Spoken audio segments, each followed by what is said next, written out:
नमस्कार शेतकरी मित्रांनो, ग्रेप मास्टर यूट्यूब चॅनलमध्ये आपले सर्वांचे स्वागत आहे। सध्या बऱ्याच विभागामध्ये द्राक्ष करड छाटणी होऊन सपकेन झालेल्या आहेत। सपकेनंतर काही ठिकाणी फुटी फुटल्यानंतर त्यासोबत टायगर बर्ड फुटताना किंवा कापसाळलेल्या दिसून येत आहेत।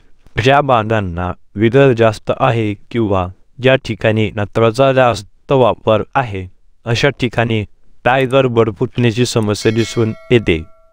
तर आपण बघूया टायगर बर्ड येण्याची कारणे। कारणे 1, नत्रयुक्त खतांचा अधिक वापर।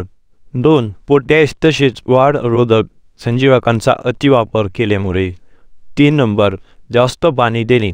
4 नंबर, वातावरणात अचानक होणारे बदल। 5 नंबरचे कारण, सपकेन उशिरा केल्यास किंवा सुपर सपकेन केल्यास हे जास्त प्रमाणात दिसते। आता ही झाली कारणे। चला तर आता बघूया यावरती काय उपाययोजना करायच्या।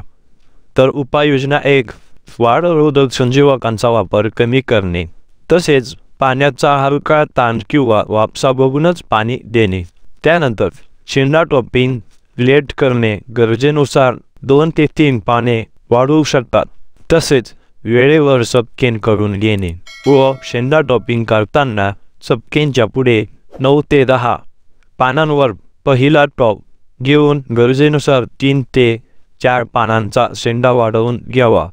तर अशा प्रकारे नियोजन केल्यास आपल्या बागेतील टायगर बर्ड फुटण्याची समस्या ही नक्कीच कमी होणार आहे।